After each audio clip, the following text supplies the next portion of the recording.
ഞാൻ ഡോക്ടർ ഗംഗാധരൻ. ഞാൻ കുറച്ച് സമയം ഞങ്ങളോട് ചേരാം. നമുക്ക് കുറച്ച് കാര്യങ്ങളെക്കുറിച്ച് അറിയാൻ ശ്രമിക്കാം, കുറച്ച് സംസാരിക്കുകയും ചെയ്യാം. ക്യാൻസർ വന്നാൽ മരണം എന്നൊരു ഭയത്തിൽ നിന്ന് മലയാളി എത്രമാത്രം മോചിതരായിട്ടുണ്ട്? ഇപ്പോൾ ക്യാൻസറിനോട് നമ്മുടെ സമൂഹത്തിന് പൊതുവിലുള്ള ഒരു മനോഭാവം എന്താണ്? നമുക്ക് കുറച്ച് പുറകോട്ട് പോകേണ്ടി വരും. നമ്മളൊരു 25 വർഷം അല്ലെങ്കിൽ 30 വർഷം പുറകോട്ട് പോയി കഴിഞ്ഞാൽ എനിക്ക് തോന്നുന്നത് അന്ന് തീർത്തും പേടിയായിരുന്നു. അന്നൊരു പക്ഷേ എന്ന പേര് കേൾക്കുമ്പോൾ തന്നെ എനിക്ക് തോന്നുന്നത് പേടിയായിരുന്നു. പക്ഷേ ഇന്ന് അങ്ങനെയല്ല. ഇന്ന് എനിക്ക് തോന്നുന്നത് കുറേ അധികം വ്യത്യാസം വന്നിട്ടുണ്ട്. പ്രത്യേകിച്ചും എനിക്ക് തോന്നുന്നത് യുവതലമുറ തീർച്ചയായിട്ടും അതിനെക്കുറിച്ച് കുറേ കൂടെ അറിയാനും അതുപോലെ തന്നെ അതിനെ ധൈര്യമായിട്ട് നേരിടാനും ഒക്കെ ഉള്ള ഒരു ചിന്താഗതി അതിൽ വന്നിട്ടുണ്ട്. അത് തന്നെയാണ് ഏറ്റവും വലിയ കാര്യം. അതുകൊണ്ട് 100% പേടിയില്ല എന്ന് ഞാൻ പറയുന്നില്ല. പക്ഷെ എന്നാലും ആ ഒരു പേടി കുറേയൊക്കെ മാറി വരുന്നുണ്ട് എന്നുള്ളത് സത്യം തന്നെയാണ്. ഈ പ്രാരംഭഘട്ടത്തിലെ കണ്ടെത്തൽ വളരെ നിർണായകമാണല്ലോ ക്യാൻസർ. അതെ അതെ. ക്യാൻസറിനെ ഇത്തരത്തിൽ പ്രാരംഭഘട്ടത്തിൽ എങ്ങനെ തിരിച്ചറിയാൻ? ഇവിടെ നമുക്ക് 2-3 കാര്യങ്ങൾ ക്യാൻസറിനെ കുറിച്ച് നമ്മൾ മനസ്സിലാക്കിയിരിക്കണം. നമുക്ക് എല്ലാ ക്യാൻസറുകളും പ്രാരംഭദശയിൽ കണ്ടെത്താൻ സാധിക്കില്ല. അതുപോലെ എല്ലാ ക്യാൻസറുകളും തടയാനും സാധിക്കില്ല. പക്ഷെ നമ്മുടെ ചോദ്യം എന്തായിരിക്കും വെച്ചാൽ, അങ്ങനെ കണ്ടെത്താൻ സാധിക്കുന്ന ക്യാൻസറുകൾ കണ്ടെത്താൻ സാധിക്കുകയാണെന്നുണ്ടെങ്കിൽ എന്തുകൊണ്ട് നമുക്കതിന് ശ്രമിച്ചുകൂടാന്ന് ചോദിക്കും. കാരണം അങ്ങനെ കണ്ടെത്തലിലേക്കൂടെ നമുക്ക് പോകാൻ സാധിക്കുകയാണെങ്കിൽ ഒരു 35-40% ക്യാൻസറുകൾ നമുക്ക്, പ്രത്യേകിച്ചും കേരളത്തിൽ കൂടുതലായിട്ട് കാണുന്ന ക്യാൻസറുകൾ നമുക്ക് പ്രാരംഭദശയിൽ കണ്ടെത്താനുള്ള മാർഗങ്ങളുണ്ട്. അവിടെ 1-2 പ്രശ്നങ്ങൾ എന്ന് പറഞ്ഞാൽ, നമുക്ക് ഇന്ന സിംറ്റംസ് അല്ലെങ്കിൽ ഇന്ന സൂചന ലഭിക്കുകയാണെങ്കിൽ 100% ക്യാൻസർ ആണ് എന്ന് പറയാനുള്ള സൂചനകളൊന്നുമില്ല ക്യാൻസറിനെ കുറിച്ച്.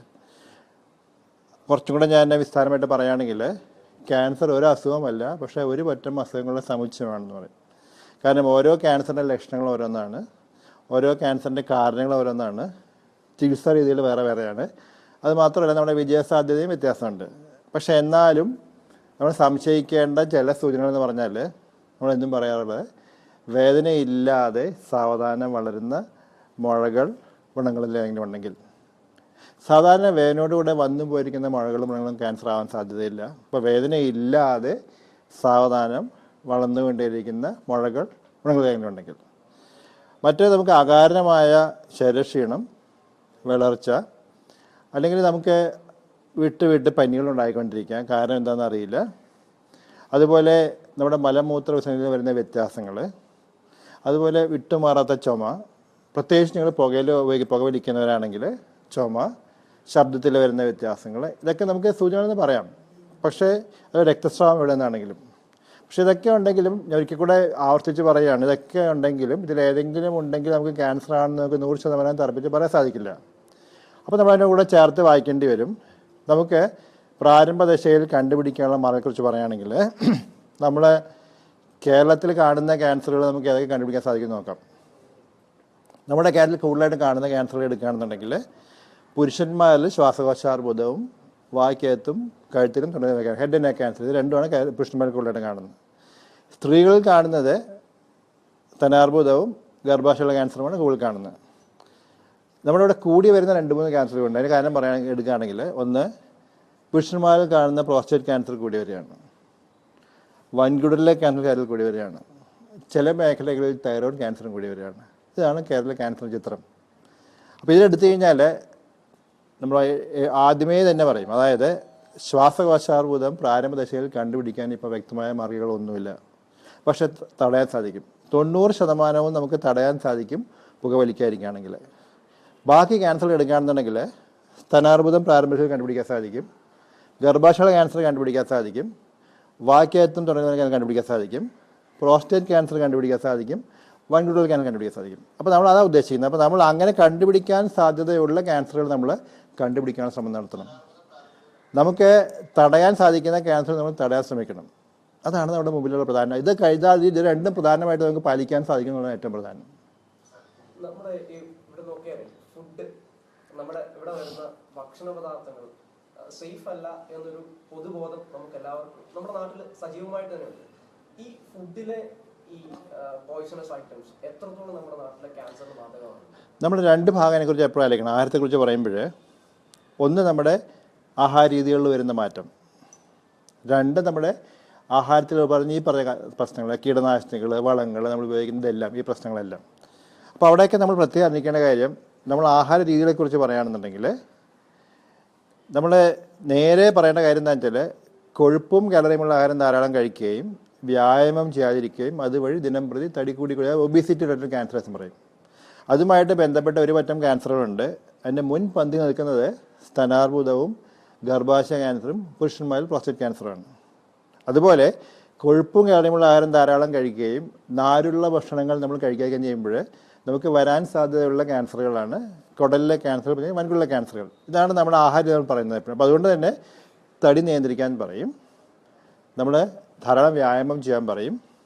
അതുപോലെ നമുക്കറിയാം ഇലകളും പഴങ്ങളും പച്ചക്കറിയൊക്കെ ക്യാൻസർ തടയാൻ ശക്തിയുള്ളതാണ്. അത് തീർച്ചയായും നമ്മൾ ആഹാരം ഉൾപ്പെടുത്തിയാൽ മതിയാകുമെന്ന് പറയും. അതായത് ഇലകൾ, പഴങ്ങൾ, പച്ചക്കറികൾ.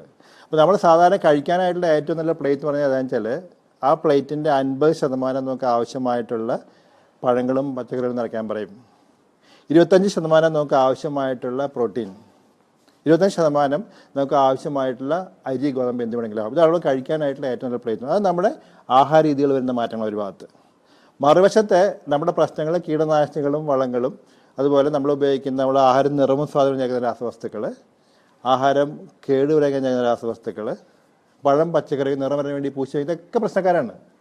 ഇവിടെയൊക്കെ നമുക്ക് പ്രശ്നം എന്ന് വെച്ചാൽ നേരിട്ടുള്ള പ്രശ്നങ്ങൾ ഒരു ഭാഗത്തുണ്ട്, അതുപോലെ തന്നെ പരോക്ഷമായുള്ള പ്രശ്നങ്ങൾ വേറൊരു ഭാഗത്തുണ്ട്. പരോക്ഷമായെന്ന് പറഞ്ഞാൽ നമ്മൾ ഉദ്ദേശിക്കുന്നത് നമ്മളെപ്പോഴും പറഞ്ഞാൽ എൻഡോക്രൈൻ ഡിസ്റപ്റ്റേഴ്സ്, നമ്മുടെ ശരീരത്തിന് ആവശ്യമായിട്ടുള്ള ഹോർമോണുകളെ പ്രതികൂലമായിട്ട് ബാധിക്കുകയാണ് ചെയ്യുന്നത്. അതുമൂലം നമുക്ക് പല പ്രശ്നങ്ങളും ഉണ്ടാകാം. നമുക്ക് ചിലപ്പോൾ കുട്ടികളുണ്ടാവാതിരിക്കാം, നമുക്ക് ചിലപ്പം ഗർഭം അലസി പോകാം. അതിൻ്റെ കൂടെ തന്നെയാണ് ക്യാൻസർ ഉണ്ടാകാൻ സാധ്യത. അപ്പോൾ നമ്മൾ രണ്ട് പ്രശ്നങ്ങളുണ്ട്. നമ്മൾ കഴിക്കുന്ന ആഹാരങ്ങളുടെ തരങ്ങൾ ഒരു വശത്തും വ്യായാമമില്ലാതെ ഒരു വശത്തും, മറുവശത്ത് അതിൻ്റെ അതുള്ള ബാക്കി പ്രശ്നങ്ങൾ. ഈ രണ്ടും കൂടെ ചേർത്ത് വായിച്ചാൽ നമ്മൾ പറയും നേരിട്ടുള്ള പ്രശ്നങ്ങളും പരോക്ഷമായിട്ടുള്ള പ്രശ്നങ്ങളും. നമ്മുടെ ഒരു പ്രേക്ഷകൻ പ്രശാന്ത് പി ഗംഗാധരൻ എന്ന് പറഞ്ഞ ആൾ ചോദിക്കുന്നത്, മെലനോമയ്ക്ക് നമുക്ക് പ്രശ്നം എന്താണെന്ന് വെച്ചാൽ മെലനോമയുടെ ട്രീറ്റ്മെൻറ്റ് എന്ന് പറയുന്നത് സർജറിയാണ്. ഏത് സ്ഥലത്താണെന്നുണ്ടെങ്കിലും ഇവിടെ ട്രീറ്റ്മെൻറ്റ് ഓഫ് ചോയ്സ് എന്ന് പറയുന്നത് സർജറിയാണ്. സർജറി ചെയ്ത സമയത്ത് നമുക്ക് ഈ അസുഖം മറ്റു ഒരു ഭാഗത്തേക്കും പടർന്നിരിക്കാൻ പാടില്ല. പക്ഷേ നമുക്ക് മെലനോമയുടെ പ്രശ്നം എപ്പോഴും മറ്റു ഭാഗങ്ങളിലേക്ക് പടരാൻ സാധ്യതയുള്ള സാധനമാണ്. അതുകൊണ്ട് തന്നെ നമ്മൾ തുടർ പരിശോധനയിലൊക്കെ നമ്മൾ വരുമ്പോഴത്തേക്കും സാധാരണ തുടങ്ങിയ സ്ഥലത്ത് മാത്രമായിരിക്കില്ല, പിന്നീട് മറ്റു ഭാഗങ്ങളിലേക്ക് വ്യാപിക്കാം. മറ്റു ഭാഗങ്ങളിലേക്ക് വ്യാപിച്ചു കഴിഞ്ഞാൽ പൊതുവേ നമുക്ക് നല്ല കണ്ടീഷൻ അല്ല. പക്ഷേ അവിടെയും നമുക്ക് സർജറി ചെയ്യാൻ സാധിക്കും. സർജറി തന്നെയാണ് നമ്മൾ ട്രീറ്റ്മെൻറ്റ് വരുന്നത് സാധിക്കുമെങ്കിൽ. ഇല്ലെങ്കിൽ നമുക്ക് പുതിയ മരുന്നുകളുണ്ട്. പക്ഷേ അതൊക്കെ നമ്മൾ കുറച്ചും കൂടെ ജീൻ ടെസ്റ്റുകളൊക്കെ ചെയ്ത് നമ്മൾ ബിറാഫ് മ്യൂട്ടേഷനൊക്കെ പറഞ്ഞ് ചെയ്ത് നോക്കിയിട്ട് ഉപയോഗിക്കാവുന്ന മരുന്നുകളുണ്ട്. പക്ഷേ അതൊക്കെ നമുക്ക് അസുഖം പരിപൂർണമായി ചികിത്സിച്ച് ഭേദമാക്കാൻ സാധിക്കും എന്ന് പറയാൻ സാധ്യത ഇപ്പോഴും കുറവാണ്. നമുക്കൊരു പരിധി നിയന്ത്രിക്കാൻ മാത്രമേ സാധിക്കുകയുള്ളൂ. നമ്മളിവിടുത്തെ ക്യാൻസർ ട്രീറ്റ്മെന്റിന്റെ ഒരു എക്സ്പെൻസ് സംബന്ധിച്ച് ഒരു സാധാരണക്കാരന് അഫോർഡ് ചെയ്യാൻ പറ്റുന്നതിലും അപ്പുറത്താണ് അതിന്റെ റീച്ച് എന്ന് പറയുന്നത്, അതിന്റെ ബെഞ്ച് മാർക്ക് എന്ന് പറയുന്നത്. അതിന് നമുക്ക് എങ്ങനെ തരണം ചെയ്യാം? നമുക്ക് ചികിത്സ ചിലവേറിയതാണോ എന്ന് ചോദിച്ചു കഴിഞ്ഞാൽ ക്യാൻസർ മാത്രമല്ല, എല്ലാ ചികിത്സകളും, ആധുനിക ചികിത്സകളെല്ലാം ചിലവേറിയ. ഉദാഹരണം ഞാൻ പറയുകയാണെങ്കിൽ, നമ്മളൊരു ഹൃദ്രോഗമായിട്ട് അല്ലെങ്കിൽ നമുക്ക് നെഞ്ചുവേദനയുമായിട്ട് നമ്മളൊരു ആശുപത്രിയിൽ ചെന്ന് കഴിഞ്ഞാൽ നമ്മൾ കണ്ണടച്ച് തുറക്കുന്നതിന് മുമ്പ് നമുക്ക് സ്റ്റെൻഡ് ഇടുന്നു. സ്റ്റെൻഡ് ഇട്ട് കഴിയുമ്പോൾ നമുക്ക് 1 ലക്ഷം രൂപ മുകളിൽ ചിലവാണ്. അപ്പോൾ നമുക്ക് എല്ലാ ആധുനിക ചികിത്സകളും ചിലവേറിയത് തന്നെയാണ്.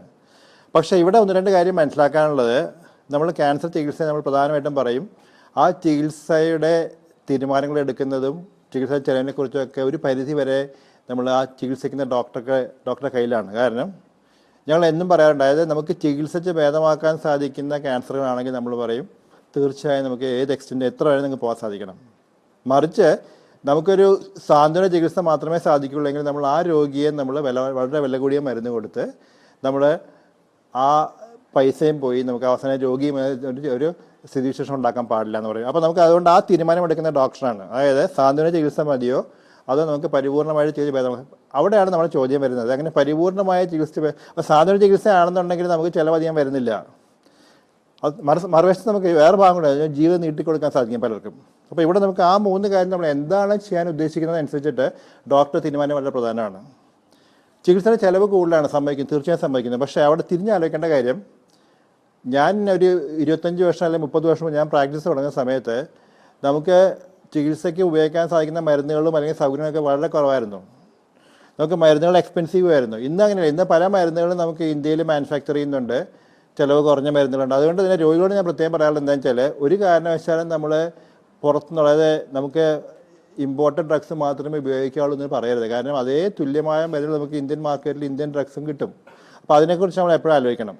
മറ്റൊന്ന്, ഈ ചികിത്സയുടെ ഒക്കെ കഴിഞ്ഞാലും ചികിത്സയുടെ ചിലവ് കൂടുതൽ തന്നെയാണ്. അവിടെ ഒരു പ്രധാനപ്പെട്ട കാര്യം ഞാൻ പറയാറുണ്ട്. അതായത് നമുക്ക് ധാരാളം സംഘടനകളുണ്ട്, രാഷ്ട്രീയമായിട്ടുള്ളതുണ്ട്, മതപരമായിട്ടുണ്ട്, അല്ലാതെയുണ്ട്, നമുക്ക് സാമൂഹ്യ സംഘടനകളുണ്ട്. നമുക്ക് ഈ ഓരോ സ്ഥലത്തെയും ഈ സംഘടനകൾ തീരുമാനം എടുക്കുകയാണ്. ഞങ്ങൾക്ക് ഈ ഭാഗത്ത് നിന്നും ഒരു രോഗി, ഞങ്ങളുടെ ഇടയിൽ ഒരു രോഗി വരികയാണെങ്കിൽ ആ രോഗിയെ നമുക്ക് സഹായിക്കാനുള്ള ഒരു പദ്ധതി നമുക്ക് ഉണ്ടാക്കാൻ സാധിക്കുകയാണെങ്കിൽ എനിക്ക് തോന്നുന്ന ഒരു രോഗി പോലും പൈസ ഇല്ല എന്ന കാരണത്താൽ തിരികെ പോകേണ്ടി വരില്ല. ഇവിടെ ഞങ്ങൾക്ക് തരാൻ പറ്റിയ ഒരു അഷുറൻസ് എന്താണെന്ന് വെച്ചാൽ, ഞങ്ങൾക്കൊരു കൊച്ചിൻ ക്യാൻസർ സൊസൈറ്റി ഉണ്ട് ഇവിടെ.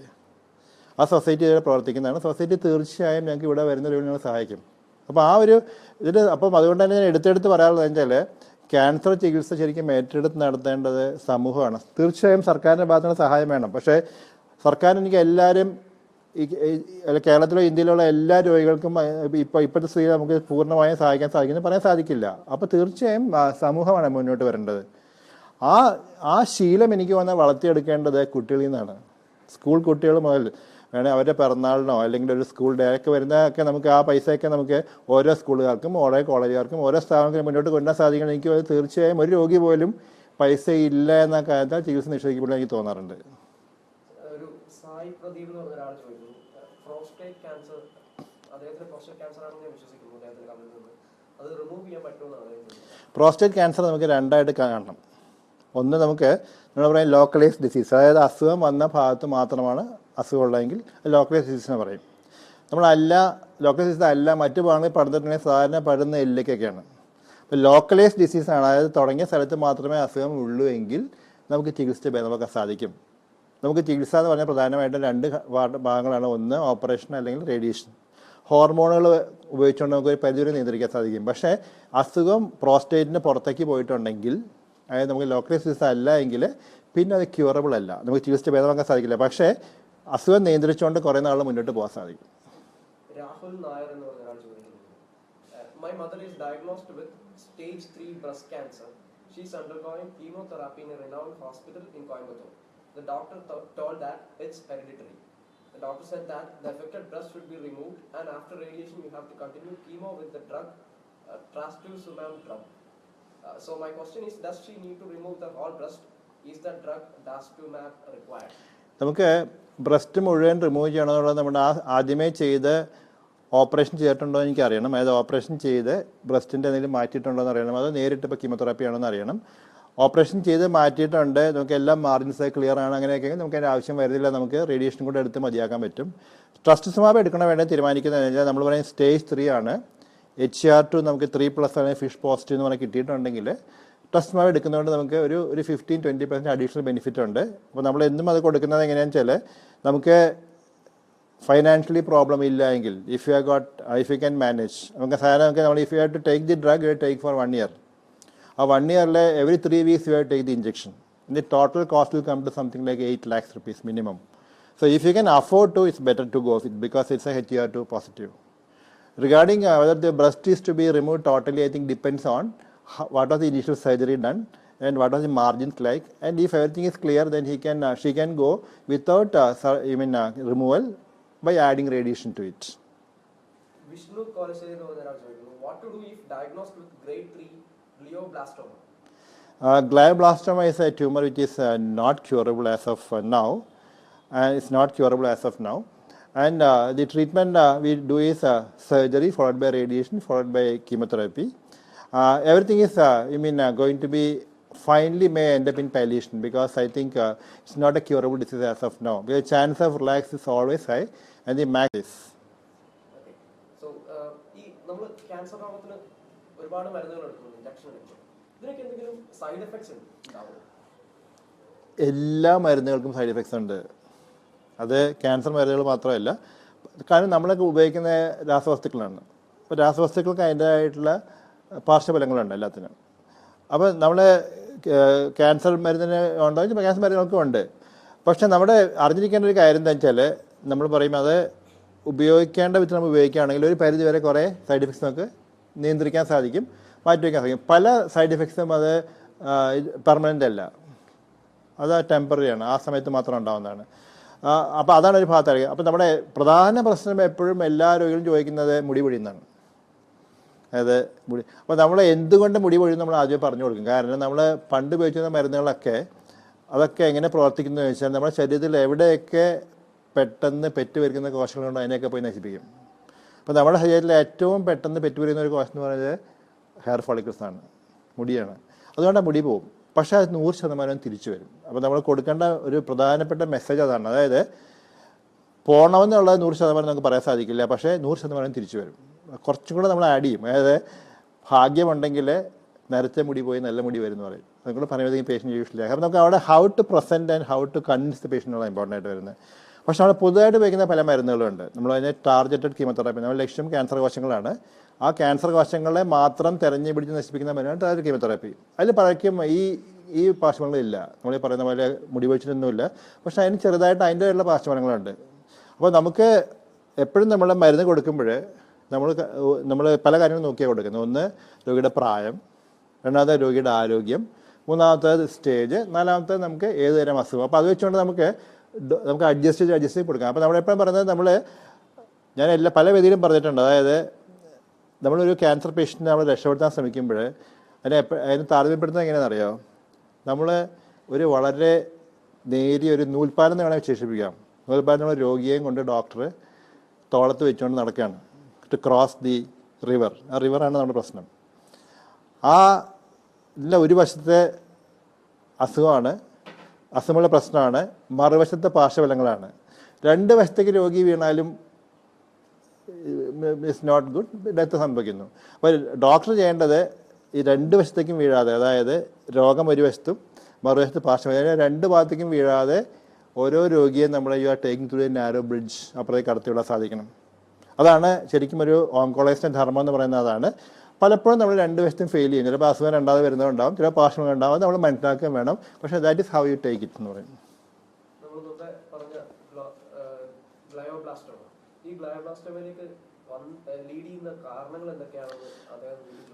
നമുക്ക് ഇന്ന കാരണങ്ങൾ കൊണ്ടാണ് ബ്രെയിൻ ട്യൂമേഴ്സ്, അതായത് ഗ്ലയോമ ഉണ്ടാകുന്നത് നമുക്ക് പറയാൻ സാധിക്കില്ല. കാരണം അങ്ങനെ ഇപ്പോൾ നമ്മൾ സ്മോക്കിംഗ് ആയിട്ട് ലങ് ക്യാൻസർ പറയുന്ന പോലെ നമുക്ക് ഗ്ലയോബ്ലാസ്റ്റോമായിട്ട് ബന്ധപ്പെട്ട് അങ്ങനെ പറയാൻ സാധിക്കില്ല. അതിനൊന്നും. അപ്പോൾ അതുകൊണ്ട് തന്നെ നമുക്ക് പ്രിവെൻഷൻ കാര്യം വരുന്നില്ല. പക്ഷെ അത് സാധാരണ മനസ്സിലാക്കേണ്ട പതുക്കെ സ്ലോലി ഡെവലപ്പിംഗ് ഒരു സീക്വൻസിൽ കൂടെയാണ്, ജീനിൽ കൂടെയാണ്, ചേഞ്ചുകളിൽ കൂടെയാണ് നമുക്ക് GBM ഉണ്ടാകുന്നത്. പക്ഷേ ഇന്ന കാരണം കൊണ്ടാണ് GBM ഉണ്ടാകുന്നത് പറയാൻ സാധിക്കില്ല.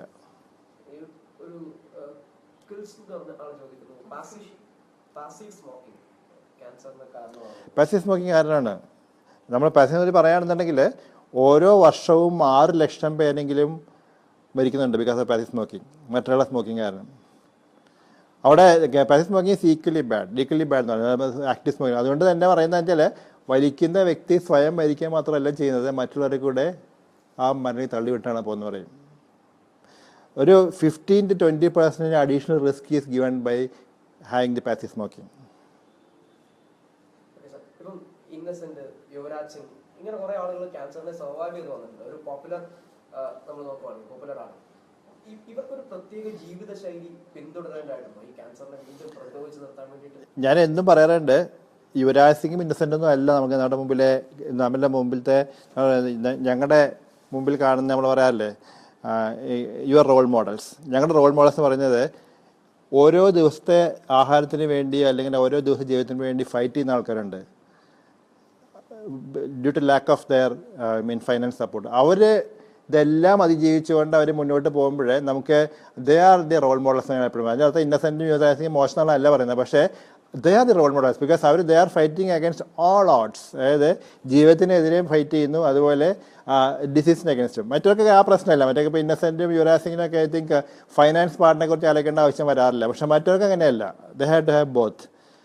അവർ ചികിത്സ കഴിഞ്ഞ് തിരികെ പോകുന്നവർ എങ്ങനെ ഫോളോ ചെയ്യണമെന്ന് ചോദിച്ചു കഴിഞ്ഞാൽ ക്യാൻസറിൻ്റെ ഒരു പ്രധാന വ്യത്യാസം എന്ന് പറഞ്ഞാൽ മറ്റു അസുഖങ്ങളിൽ നിന്ന് മാറ്റി നിർത്തുന്നത് എന്താണെന്ന് വെച്ചാൽ തിരിച്ച് പോകുന്നൊരു രോഗിയെ ഞങ്ങൾ രോഗിയായിട്ട് കാണില്ല. We don't describe them as patients. നമ്മൾ അവരൊക്കെ എന്നും കാണുന്നത് ക്യാൻസർ വിന്നേഴ്സാണ്. ദേ ആർ ക്യാൻസർ വിന്നേഴ്സ് എന്ന് പറഞ്ഞാൽ കാണുന്നത്. ബിക്കോസ് അവർ they have fought against the disease. അവർ തിരികെ പോയി കഴിഞ്ഞാൽ മറ്റ് അസുഖങ്ങളിൽ കാണുന്ന പോലെ അവർക്ക് they not have much restrictions. അതായത് ജീവിതത്തിൽ ഇന്ന കാര്യം ചെയ്യാൻ പാടില്ല നമ്മൾ പറയാറില്ല. പക്ഷെ അതേ സമയത്ത് പണ്ട് ചെയ്തിരുന്ന ദുസ്വഭാവങ്ങളൊക്കെ മാറ്റി വയ്ക്കേണ്ടി വരും. ഉദാഹരണത്തിന് പുകവലിക്കുന്നവരാണെങ്കിൽ no touching of tobacco at any point of time. മദ്യപിക്കുന്നവരെ നോ. ആഹാര ക്രമീകരണം എന്ന് പറഞ്ഞാൽ നമുക്ക് അതുമായിട്ട് ബന്ധപ്പെട്ട് ഞാൻ പറഞ്ഞ കാര്യങ്ങളൊക്കെ ഉള്ള മാറ്റങ്ങൾ. അതല്ലാതെ lot of restrictions like a cardiac patient, ഒരു ട്രാൻസ്പ്ലാന്റ് കഴിഞ്ഞ പേഷ്യൻ്റ് റെസ്ട്രിക്ഷൻസ് ഒന്നും അവർക്ക് വരുന്നില്ല. They can go for a normal life. They can lead a perfectly normal life. എല്ലാ കാര്യങ്ങളിലും physically, psychologically, everything they are normal people. അതുകൊണ്ട് അതാണ് ക്യാൻസറിൻ്റെ ഏറ്റവും വലിയ വ്യത്യാസം. തിരികെ പോകുന്നവരൊക്കെ they are all normal people. Normal ഞാൻ പറയില്ല, ഞാൻ പറയുന്നത് they are much more higher than you normal people. അതാണ്. We have a question from Hima Chandran. Hima is asking, my auntie had 3 rounds of chemotherapy. She had cough developed due to pulmonary infection and is having difficulty in speaking now. Why is this? Is this issue related? Apart from medicines, what way can we help by food, exercise, etc.? നമുക്ക് ഏത് മരുന്നാണ് ഉപയോഗിച്ചത് എനിക്ക് അറിയണം, ഏത് cancer ആണെന്ന് അറിയണം. കാരണം ചില മരുന്നുകളുടെ പാർശ്വഫലങ്ങളായിട്ട് ഇത് വരാം, ഇൻഫെക്ഷൻസ് വരാം. അപ്പോൾ നമ്മൾ എപ്പോഴും ആലോചിക്കുന്ന 2 കാര്യങ്ങളായിരിക്കും. ഒന്ന്, നമുക്ക് എപ്പോഴും കീമോതെറാപ്പി എടുക്കുമ്പോൾ നമ്മുടെ രോഗപ്രതിശക്തി കുറയും. അപ്പോൾ നമുക്ക് പല ഇൻഫെക്ഷൻസ് വരും. അപ്പോൾ നമുക്ക് ഇൻഫെക്ഷൻ്റെ പാർട്ടായിട്ടുള്ള ചുമയായിട്ട് വരാം, ഇൻഫെക്ഷനായിട്ട് വരാം. അതല്ലെങ്കിൽ മരുന്നിൻ്റെ പാർശ്വഫലങ്ങളായിട്ട് വരാം. അപ്പോൾ നമുക്ക് ഏതൊക്കെ മരുന്ന് എടുത്തതെന്ന് അറിയണം.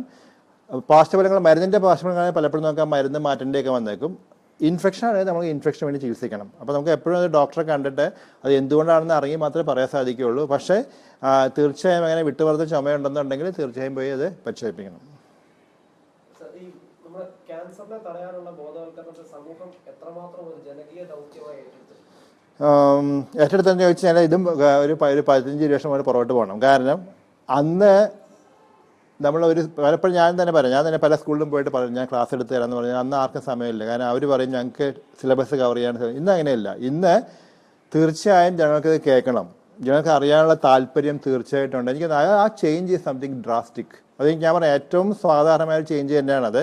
ഇപ്പോൾ ജനങ്ങൾക്കിത് അറിയണമെന്നും നമുക്ക് ചെയ്യാൻ സാധിക്കുന്ന കാര്യം ചെയ്യാൻ നമുക്കുള്ള ഒരു ദർസ് എ വേവ്. ഞാൻ പറയാൻ ശരിക്കും ദർസ് എ വേവ്. ആ വേവ് നമുക്ക് ശരിക്കും യൂട്ടിലൈസ് ചെയ്യാൻ സാധിക്കുകയാണെങ്കിൽ എനിക്ക് തോന്നുന്നു ഒരു പക്ഷേ 20 വർഷം 25 വർഷം കഴിയുമ്പോഴത്തേക്കും നമുക്ക് കുറേ കൂടെ നമുക്ക് ക്യാൻസറിനെ കുറിച്ച് എല്ലാവർക്കും അറിയാനും അല്ലെങ്കിൽ നമുക്ക് ചെയ്യാൻ പറ്റുന്ന പല കാര്യങ്ങളും ചെയ്യാനും സാധിച്ചേക്കും.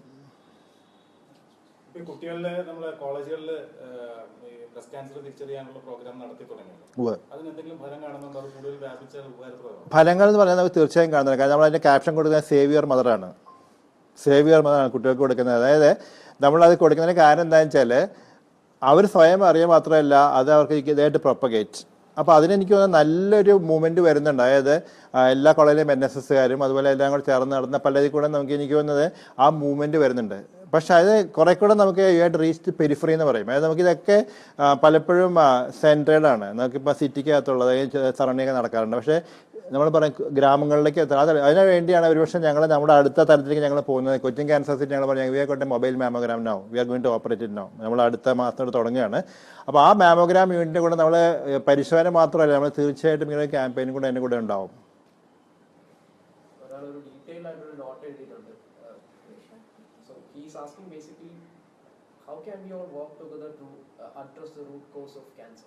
അതിന് അഡ്രസ്സ് നടക്കുന്നുണ്ട്. കാരണം എന്താ വെച്ചാൽ നമുക്ക് അത് lot of research as part of it. അപ്പോൾ നമുക്ക് ഇപ്പോൾ നമ്മുടെ 2 പാർട്ടാണ് നമ്മൾ ആലോചിക്കണം. നമുക്കിപ്പോൾ ഇവിടെ നമ്മളെടുക്കുകയാണെങ്കിൽ നമ്മളിവിടെ കാണുന്ന ക്യാൻസറുകളുടെ കാര്യങ്ങൾ നമുക്ക് കണ്ടെത്താൻ ശ്രമിച്ചു അത് തടയാനുള്ള ശ്രമങ്ങൾ അത് വേറെ ഭാഗത്ത് നടക്കുന്നുണ്ട്. പക്ഷേ അതേ സമയത്ത് ഇനി basic root cause for all cancers എന്നൊരു പഠനം വരുന്നുണ്ട്. അത് it's a big research going on. എനിക്ക് തോന്നുന്നത് ഞാൻ 10 വർഷം, പക്ഷേ എനിക്ക് തോന്നുന്നത് ഒരു 15-20 വർഷം വരെ നമുക്ക് വേണേൽ പോകാം. അങ്ങോട്ട് പോയി എനിക്ക് തീർച്ചയായും നമ്മൾ കണ്ടെത്താൻ സാധ്യതയുള്ള സാധനം തന്നെയാണത്. Because there will be some triggering point for all the cancers എന്ന് തോന്നാറുണ്ട് പലപ്പോഴും.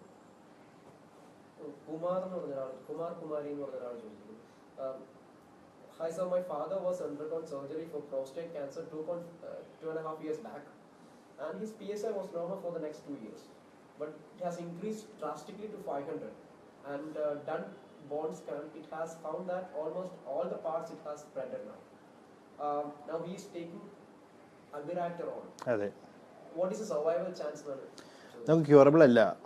കാരണം ഞാൻ നേരത്തെ പറഞ്ഞത് മെറ്റാസ്റ്റാറ്റിക് പ്രോസ്റ്റേറ്റ് ക്യാൻസറാണ്, ബോണിലേക്കുള്ള സ്പ്രെഡ് വന്നിരിക്കുന്നതാണ്. അത് നമ്മൾ ഹോർമോൺ റിഫ്രാക്റ്റീവ് അല്ല, അതായത് ഹോർമോൺസിൻ്റെ കയ്യിൽ നിന്ന് പിടിവിട്ട് പോയ ഒരു ട്യൂമർ എന്ന് വേണമെങ്കിൽ പറയാം.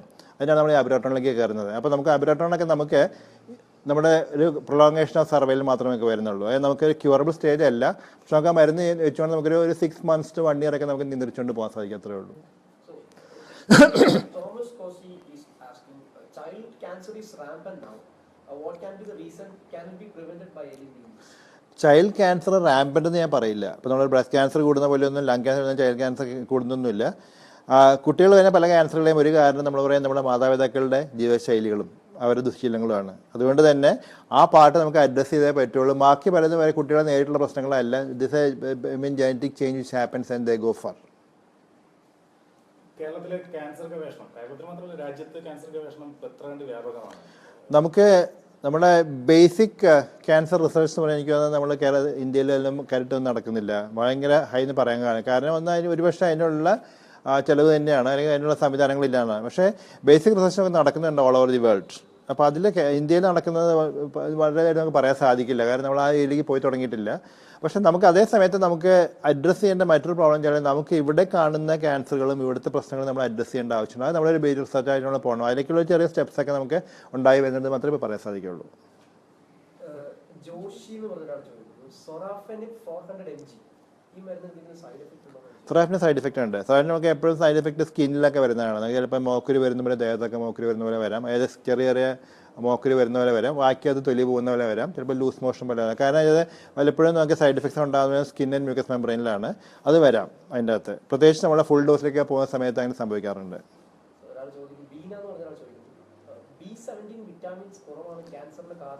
നമ്മുടെ ഏറ്റവും അവസാനത്തെ ഒരു എഴുത്തെന്ന് വേണേൽ പറയാം.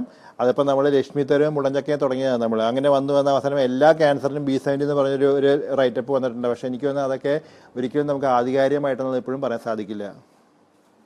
സാറിൻ്റെ ഇത്രയും കാലത്തെ ഒരു ലൈഫ് എക്സ്പീരിയൻസിൽ ക്യാൻസർ സർവൈവ് ചെയ്ത ഒരാളെ ഒരുപാട് ആളുകളെ കണ്ടിട്ടുണ്ടാവും, ഇതിനോട് കീഴ്പ്പെട്ട ആളുകളെ കണ്ടിട്ടുണ്ടാവും.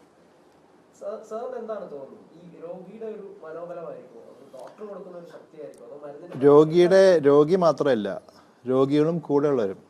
നമ്മൾ രോഗികളെ ഒരു സിംഗിളായിട്ട് കാണും. കൂടെ ഉള്ളവരും പാർട്ട് വളരെ ഇമ്പോർട്ടൻ്റ് ആണ്. അതായത് കൂടെ ഉള്ളവരുടെ പോസിറ്റീവ് മെൻറ്റാലിറ്റി, അവർ കൂടെ ആ ഒരു പോസിറ്റീവ് മെൻറ്റാലിറ്റിയാണ് പലപ്പോഴും രോഗികളിൽ കൂടെ പുറത്തേക്ക് കാണാൻ സാധിക്കുന്നത്. അതുകൊണ്ട് തന്നെ രോഗിയുടെ ഇച്ഛാശക്തിയും ആത്മധൈര്യം പ്രധാനമാണെന്ന് പറയുമ്പോൾ അത് ആരും ഉണ്ടാക്കി കൊടുക്കണോ ചോദ്യം വരും.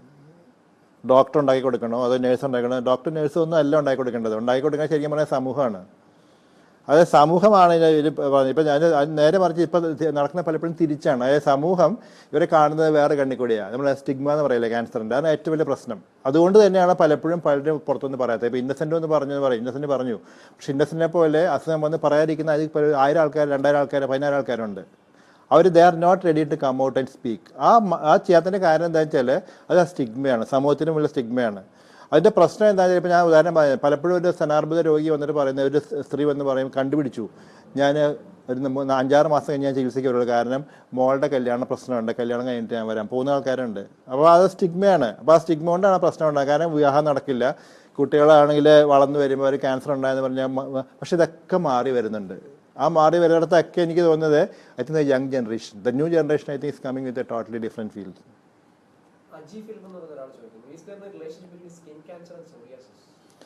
സോറിയാസിസ് ആണ് സ്കിൻ പലപ്പോഴും അറിഞ്ഞിരിക്കേണ്ടത്. സോറിയാസ് തന്നെയാണോ എന്ന് നമുക്ക് തീർച്ചയായും കണ്ടുപിടിക്കണം. കാരണം പലപ്പോഴും നമ്മൾ സോറിയാസ് ഡെർമറ്റോസിനെ പറയുക പലപ്പോഴും ചിലപ്പം can be one of the skin cancers. അപ്പോൾ അതിൽ 100% സോറിയാസ് തന്നെയാണെന്ന് തറപ്പിച്ച് വയ്ക്കണം. സോറിയാസിസ് അതിനെ ക്യാൻസറായിട്ട് മാറാൻ സാധ്യത വളരെ വളരെ വളരെ കുറവാണ്.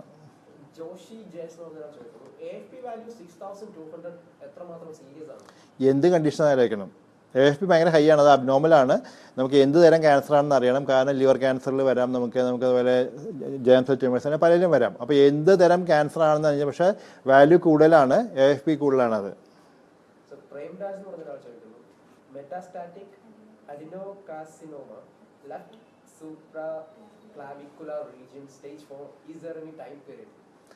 അത് നമുക്ക് ഏത് സ്ഥലത്തായിരുന്നു പ്രൈമറി എന്ന് അറിയണം. കാരണം ദിസ് എ മെറ്റാസ്റ്റാറ്റിക് ഡിസീസ്. പക്ഷേ അഗെയിൻ നമുക്കൊരു ക്യൂറബിൾ എന്ന് പറയാൻ സാധിക്കില്ല. മെറ്റാസ്റ്റാറ്റിക് അഡ്നോകാർസിനോമ ലെഫ്റ്റ് എന്ന് പറയുന്നത് ക്യൂറബിൾ അല്ല. പക്ഷെ അതേ സമയത്ത് നമുക്ക് അറിഞ്ഞിരിക്കേണ്ട കാര്യം നമ്മൾ എവിടെയാണ് തുടങ്ങിയിരിക്കുന്നത് വെച്ചാൽ നമ്മുടെ ആ ലൈഫ് സ്പാനിൽ വ്യത്യാസം വരും. പക്ഷെ ഒരു കാര്യം മാത്രം, it's not a curable disease.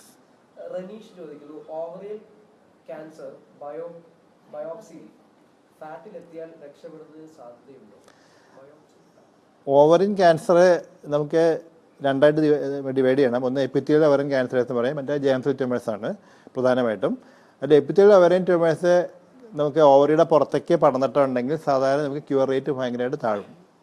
നമുക്ക് പറയും ക്യൂർ റേറ്റ് വളരെ കുറഞ്ഞതെന്ന് പറയും. പക്ഷേ അതേ സമയത്ത് ജേം സെൽ ട്യൂമേഴ്സ് ആണെങ്കിൽ നമുക്ക് ക്യൂർ റേറ്റ് കാണും, ഹൈലി ക്യൂർ റേറ്റ് കാണും. അപ്പോൾ നമുക്ക് എന്ത് ടൈപ്പ് ഓഫ് ഓവറിൻ ട്യൂമർ ആണെന്ന് അറിയെങ്കിൽ മാത്രമേ പറയാൻ സാധിക്കുകയുള്ളൂ. Shivakumar is asking, how do we differentiate between colon cancer and hemorrhoids? നമ്മളത് ബയോപ്സി ചെയ്യാനേ പറ്റുള്ളൂ. ഹെമറോയിഡ്സ് അതിനെ പുറത്ത് കാണുന്നതാണ്. അപ്പോൾ പക്ഷേ ഒരു കാര്യം പ്രത്യേകം അറിയാൻ ഈ ചോദ്യം വന്നതുകൊണ്ട് നമുക്ക് ഏറ്റവും വലിയ പ്രശ്നങ്ങൾ പറയും, നമ്മൾ ഒരു പൈൽസ് പുറത്ത് കണ്ടാൽ നമ്മൾ പൈൽസ് മാത്രമേ ഉള്ളൂ. പക്ഷേ അങ്ങനെയല്ല, പൈൽസ് പുറത്ത് കാണുമ്പോൾ പലപ്പോഴും നമ്മൾ അകത്ത് ക്യാൻസർ കാണും, കൊണ്ടല്ല. അതുകൊണ്ട് തന്നെ പൈൽസ് പുറത്തുണ്ടെങ്കിൽ നമ്മൾ തീർച്ചയായും അകത്ത് ക്യാൻസർ ഇല്ല എന്നൊരു കൊളോണോസ്കോപ്പിക്കൂടെ പരിശോധിക്കണം. പക്ഷേ പൈൽസ് ആണോ ഇല്ലെന്ന് നടത്തിയിട്ട് നമുക്ക് ബയോപ്സിക്ക് അത് അറിയാൻ സാധിക്കും. പക്ഷേ പലപ്പോഴും ക്ലിനിഷ്യൻ അതിനെ പുറത്ത് നോക്കി കഴിയുമ്പോഴത്തേക്ക് അറിയാൻ പറ്റും അത് ക്യാൻസർ ആണോ ഇല്ലെന്ന് തിരിച്ചറിയാൻ സാധിക്കും. Lisha TP is asking, what would you suggest to Kerala government to differently? Is there anything government and regional charitable organizations and doctors can do? നമ്മൾ എടുക്കേണ്ട ഒരു പ്രധാന സ്റ്റെപ്പ്, നമ്മളെപ്പോഴും ഡിസ്കസ് ചെയ്യുന്നത് മുഴുവൻ ട്രീറ്റ്മെൻ്റ് ആണ്. നമുക്ക് ഈ ക്യാൻസർ ക്യൂർ ചെയ്യാൻ സാധിക്കുമോ അതേക്കുറിച്ച്. അതിന് മുമ്പുള്ള ഞാൻ പറയാം ക്യാൻസറിൽ നമുക്ക് you have to think of 5 steps.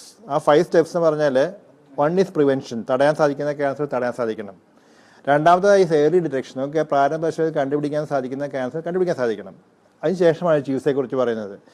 ചിലപ്പോൾ നമുക്ക് ജീവൻ നീട്ടിക്കൊടുക്കാൻ സാധിക്കും. ഇതൊന്നും സാധിക്കുന്നില്ലെങ്കിൽ നമുക്ക് പാലിയേറ്റീവ് കെയർ അല്ലെങ്കിൽ സാധാരണ ചികിത്സ നൽകാൻ സാധിക്കണം. അപ്പോൾ ഇവിടെയൊക്കെ അറിയിക്കേണ്ട കാര്യം, സർക്കാരും ജനങ്ങളും ഡോക്ടർമാരും എല്ലാവരും നമ്മൾ അറിയിക്കേണ്ട പ്രധാനപ്പെട്ട കാര്യം, ആദ്യത്തെ 2 സ്റ്റെപ്പ് നമ്മൾ മറന്നു പോവുകയാണ്.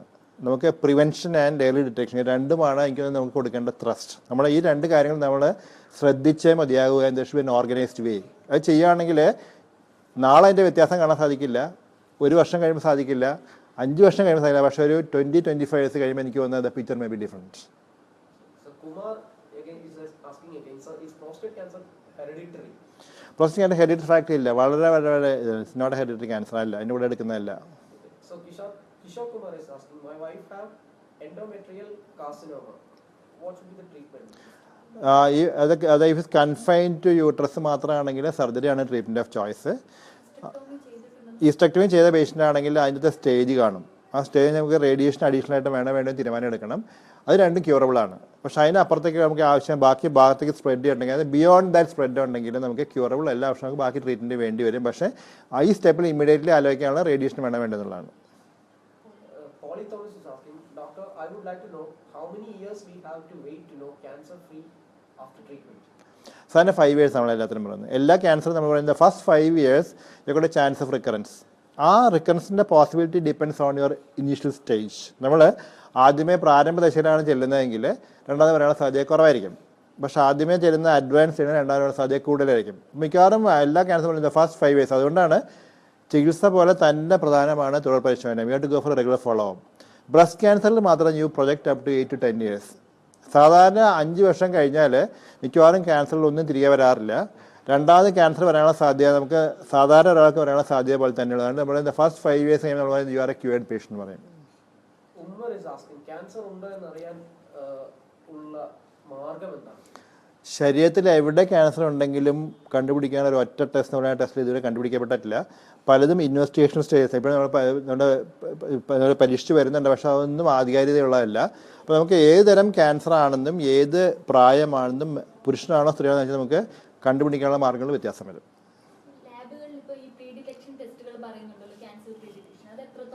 പ്രീഡിറ്റക്ഷൻ എന്ന് പറഞ്ഞാൽ എല്ലാ ക്യാൻസറിനും വേണ്ടിയുള്ള സിംഗിൾ ടെസ്റ്റ് എന്ന് പറയുന്നത് ആധികാരികതയുള്ളതല്ല. പക്ഷേ നമുക്ക് അതേ സമയത്ത് ഓരോരോ ക്യാൻസർ കണ്ടുപിടിക്കാൻ സാധിക്കുന്ന ക്യാൻസർ, ഉദാഹരണം ഞാൻ ബ്രസ്റ്റ് ക്യാൻസർ പറയാം. നമുക്ക് ബ്രസ്റ്റ് ക്യാൻസറിൽ നമ്മുടെ സെൽഫ് എക്സാമിനേഷനും മാമോഗ്രാമുമാണ് പ്രധാനം. അതിൽ മാമോഗ്രാം ഇസ് ഗുഡ്. അതുപോലെ നമുക്ക് പറയാം, നമുക്ക് ഗർഭാശയമുള്ള ക്യാൻസർ എന്ന് പറയും പാസ്മിയർ. അപ്പോൾ അങ്ങനെ നമുക്ക് ഓരോ ക്യാൻസർ നമുക്കുണ്ട്, കണ്ടുപിടിക്കാൻ സാധിക്കുന്ന ക്യാൻസറുകളുടെ ലിസ്റ്റ് ഉണ്ട്. അതിനൊക്കെ ഓരോരോ ടെസ്റ്റുകളാണ്. പക്ഷേ എല്ലാ ക്യാൻസറിനും കൂടെയുള്ള സിംഗിൾ ടെസ്റ്റ് ഇപ്പോഴും ആധികാരികതയില്ല.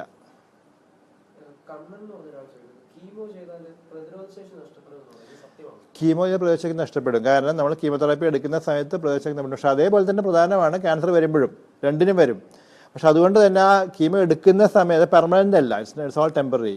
അതുകൊണ്ട് എടുക്കുന്ന സമയത്ത് നമ്മൾ പറയും കെയർഫുൾ ആയിരിക്കണം. നമുക്ക് ധാരാളം ഇൻഫെക്ഷൻ വരാൻ സാധ്യതയുണ്ട്. അപ്പോൾ അതുകൊണ്ട് എടുക്കുന്ന സമയത്ത് തീർച്ചയായും യു ഹാവ് ടു ബി, അതുകൊണ്ടാണ് നമ്മൾ പലപ്പോഴും പറയുന്നത് നമ്മൾ ഇൻഫെക്ഷൻ വരാതെ you have to very careful, നമ്മൾ വളരെ കെയർഫുൾ ആയിട്ട് പോകണമെന്ന് പറയുന്നത് കാരണം അതുകൊണ്ടാണ്. പക്ഷെ അത് പെർമനൻ്റ് അല്ല, അത് ആ ട്രീറ്റ്മെൻറ്റ് കഴിഞ്ഞു, then it will come back to normal.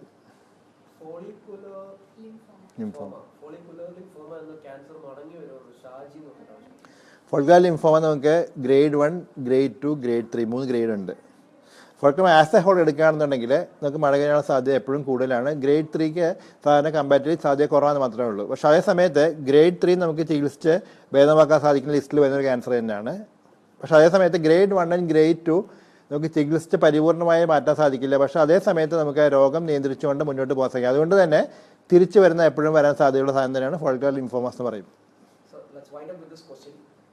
Rajeev ചോദിക്കുന്നുണ്ട്, ഫോളോ അപ്പ് ട്രീറ്റ്മെന്റ് കംപ്ലീറ്റ് ചെയ്തതിനു ശേഷം ആഫ്റ്റർ ഫോളോ അപ്പ് ട്രീറ്റ്മെന്റിന് എത്രമാത്രം ഇമ്പോർട്ടൻസ് ഉണ്ട് എന്നുകൂടെ ഒരു ചോദ്യമുണ്ട്. അലോപ്പതി മെഡിസിൻ കഴിക്കുന്നതോടൊപ്പം ലക്ഷ്മി ചെടിയുടെ ഇലയും മുള്ളാപ്പിയുടെ ഇലയും കഷായം വെച്ച് കുടിച്ചാൽ ക്യാൻസർ പെട്ടെന്ന് കുറയാൻ സഹായിക്കുമെന്ന് പറയുന്നത് ശരിയാണെന്ന് റോസ്ലിൻ ചോദിച്ചു. 100% തെറ്റാണ്. കാരണം എന്താ വെച്ചാൽ നമുക്ക് ഈ പറയുന്ന സാധനങ്ങൾക്കൊക്കെ ഞാൻ നേരത്തെ പറഞ്ഞ പോലെ ക്യാൻസറെ തടയാൻ ശക്തിയുള്ള സാധനങ്ങൾ ലിസ്റ്റിൽ വരുന്നതാണ്. അതായത് നമ്മൾ ഉപയോഗിക്കുന്ന പഴങ്ങളും പച്ചക്കറികളും ഇലകളും ലക്ഷ്മി തരുവ മുള്ളഞ്ചക്കയൊക്കെ. അതുകൊണ്ട് തന്നെ നമ്മൾ 1000 രൂപ 2000 രൂപ മുടക്കിയ മുള്ളഞ്ചക്ക ലക്ഷ്മി തരുവ ഒന്നും കഴിക്കേണ്ട ആവശ്യമില്ല. നമുക്ക് സാധാരണ കഴിക്കുന്ന പഴങ്ങളും പച്ചക്കറികളും തന്നെ ധാരാളം മതി. പിന്നെ ഇതിനൊന്നും ക്യാൻസറിനെ ചികിത്സയുടെ ഭാഗമായിട്ട് നമുക്ക് വരുന്നില്ല. ക്യാൻസർ വന്ന ഒരു വ്യക്തി ചികിത്സിച്ചേ മതിയാവൂ. അതുകൊണ്ട് തന്നെ ഞാൻ പറയും നമ്മൾ ഒരു കാരണവശാൽ നമ്മൾ കമ്പൈൻ ചെയ്യേണ്ടെന്ന് പറയും. കാരണം പലപ്പോഴും സംഭവിക്കുന്നത്, ഉദാഹരണം ഞാൻ പറഞ്ഞുതരാം, ഞങ്ങൾക്ക് സംഭവിച്ചിട്ടുണ്ട്. ഇവിടെ കുടലിലെ ക്യാൻസറിന് ഓപ്പറേഷൻ ചെയ്ത ഒരു രോഗി വരികയാണ്. ആ രോഗി ഈ സാധനം എല്ലാം കൂടെ വെച്ച് ഒരു അവിയൽ പരുത്തിൽ ഉണ്ടാക്കി തന്നെ കഴിക്കുന്നു. എന്താ സാധനം ഉണ്ടാക്കി കഴിച്ചാൽ നമുക്കറിയില്ല. പക്ഷേ അത് കഴിച്ചിട്ട് അവസാനം ഒരു ഇൻഡസ്ട്രിയൽ ഒബ്സ്ട്രക്ഷൻ ആയിട്ട് വരികയാണ്, അകത്ത് തടസ്സമായിട്ട് വരികയാണ്. ഞങ്ങൾ പറഞ്ഞിട്ടുണ്ടായത് ഇങ്ങനെ നാരുള്ള സാധനം കഴിക്കരുതെന്ന് പറഞ്ഞു. അങ്ങനെ അവസാനം ഇതെല്ലാം കൂടെ കൂടി ചേർത്ത് കഴിച്ചിട്ട് ഒബ്സ്ട്രക്ഷൻ ആയിട്ട് നോക്കിയപ്പോൾ അകത്ത് മുഴുവൻ സാധനം ഇരിക്കുകയാണ്. അപ്പോൾ അങ്ങനെ സംഭവിക്കാൻ സാധ്യതയുണ്ട്. അതുകൊണ്ട് വേണ്ട, ഒരിക്കലും അത് കമ്പൈൻ ചെയ്യേണ്ടതെന്ന് തന്നെ പറയും. നമുക്ക് പലപ്പോഴും നമ്മൾ മറ്റ് മാർഗ്ഗങ്ങളിൽ കൂടെ ഞങ്ങൾ കൂടെ ചികിത്സിച്ചോട്ടെ കൂടെ തന്നെ കഴിച്ച് ഞങ്ങൾ വേണ്ടെന്ന് പറയും. കാരണം എന്താ വെച്ചാൽ നമുക്ക് പലപ്പോഴും നമ്മൾ പാർശ്വഫലങ്ങൾ കുറയ്ക്കാനായിട്ട് നമ്മൾ കഴിക്കുന്ന മരുന്നുകൾ എന്ന് പറഞ്ഞ് കഴിക്കുന്ന മറ്റ് പല മരുന്നുകളും ഉണ്ടല്ലോ, അത് നമ്മുടെ ഇഫക്റ്റും കുറയ്ക്കും. നമുക്ക് പാർശ്വഫലങ്ങൾ കുറയ്ക്കുന്നതിന് കൂടെ തന്നെ നമുക്ക് അസുഖത്തിൻ്റെ ആ ഇഫക്റ്റും കുറയ്ക്കണം. അതുകൊണ്ട് ഒരിക്കലും അങ്ങനെ കമ്പൈൻ ചെയ്ത് പോകണ്ടെന്ന് പറയും.